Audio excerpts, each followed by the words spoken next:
মির্জা আব্বাস তো এই হত্যা চেষ্টার এক নাম্বার সন্দেহভাজন।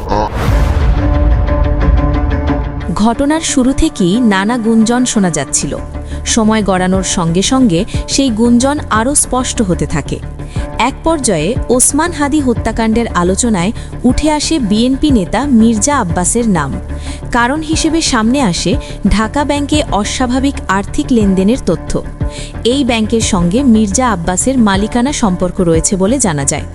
অ্যাক্টিভিস্টদের দাবি অনুযায়ী ঢাকা ব্যাংকে মূল অভিযুক্ত শুটার ফয়সাল করিম মাসুদের হিসাবে প্রায় ১২৭ কোটি টাকার লেনদেন হয়েছে। এই তথ্য প্রকাশ পাওয়ার পর বিষয়টি নিয়ে শুরু হয় তীব্র আলোচনা। অনেকে মনে করছেন এত বড় অঙ্কের টাকা লেনদেনের পেছনে শক্তিশালী কোনো ব্যক্তি বা গোষ্ঠীর ভূমিকা থাকতে পারে। এর মধ্যেই অ্যাক্টিভিস্ট ওমর আমিনের একটি ফেসবুক পোস্ট নতুন করে আলোচনার জন্ম দেয়। তিনি লেখেন, শোনা কথাগুলো সত্যি হলে মির্জা আব্বাস বড় বিপদে পড়তে পারেন। ঘটনার পর আরও কিছু প্রশ্ন উঠে আসে। কেন মির্জা আব্বাস প্রথমে হাসপাতালে গিয়েছিলেন?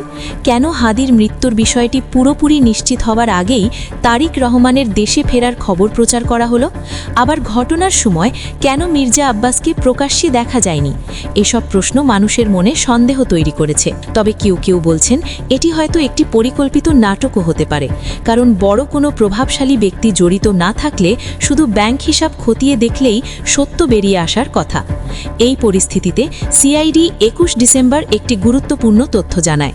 তারা জানায়, ওসমান হাদি হত্যাকাণ্ডের মূল অভিযুক্ত ফয়সাল করিম মাসুদ ও তার সংশ্লিষ্ট ব্যক্তি ও প্রতিষ্ঠানের ব্যাংক হিসাবে ১২৭ কোটির বেশি টাকার অস্বাভাবিক লেনদেন পাওয়া গেছে।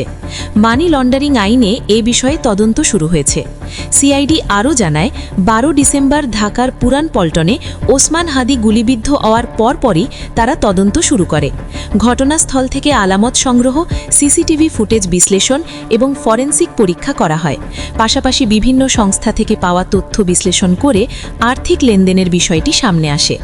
তদন্তে দেখা যায়, অভিযুক্তদের বিভিন্ন চেক বইয়ে প্রায় ২১৮ কোটি টাকার লেনদেনের উল্লেখ রয়েছে। যদিও সব লেনদেন সম্পন্ন হয়নি, তবুও অন্তত ১২৭ কোটি টাকার লেনদেনকে অস্বাভাবিক বলে মনে করছে সিআইডি। তারা মনে করছে এই অর্থ মানি লন্ডারিং বা অপরাধমূলক কাজে ব্যবহৃত হতে পারে। এখনও ফয়সাল করিম মাসুদ গ্রেফতার না হলেও তাকে পালাতে সহায়তার অভিযোগে তার পরিবারের সদস্যসহ কয়েকজনকে গ্রেফতার করা হয়েছে। এছাড়া তার বিভিন্ন ব্যাংক হিসাবে থাকা প্রায় ৬৫ লাখ টাকা জব্দ করার প্রক্রিয়া শুরু হয়েছে। এই অর্থ কোথা থেকে এসেছে এবং কারা এর পেছনে আছে তা খতিয়ে দেখা হচ্ছে। রাজনৈতিক বিশ্লেষকরা বলছেন, এই হত্যাকাণ্ড থেকে রাজনৈতিকভাবে সবচেয়ে বেশি লাভবান হতে পারেন মির্জা আব্বাস, কারণ ঢাকা ৮ আসনে ওসমান হাদি ছিলেন তার প্রধান প্রতিদ্বন্দ্বী। তরুণ প্রার্থী হিসাবে হাদি দ্রুত জনপ্রিয় হয়ে উঠছিলেন। বিশেষ করে তরুণ ভোটারদের বড় একটি অংশ হাদির দিকে ঝুঁকছিল। যারা পুরনো রাজনীতিতে হতাশ, তারা হাদির মধ্যে পরিবর্তনের আশা দেখছিলেন। এতে মির্জা আব্বাসের ভোট বিভক্ত হওয়ার আশঙ্কা তৈরি হয়েছিল। হাদি মাঠে থাকলে একদিকে বিএনপির পুরনো ভোটার, অন্যদিকে নতুন প্রজন্ম, এই দুই ভাগে ভোট ভাগ হতে পারত। কিন্তু হাদি না থাকলে সেই ভোট আবার এক জায়গায় আসার সম্ভাবনা তৈরি হয়। এটাকেই অনেকে সবচেয়ে বড় রাজনৈতিক সুবিধা বলে মনে করছেন। রাজনীতিতে নতুন ও জনপ্রিয় প্রার্থী সামনে এলে পুরনো নেতাদের দুর্বল দিকগুলো বেশি চোখে পড়ে। ওসমান হাদির উপস্থিতি মির্জা আব্বাসের পুরনো বিতর্কগুলো আবার আলোচনায় আনছিল, কিন্তু হাদি মাঠে না থাকলে সেই চাপ অনেকটাই কমে যায়।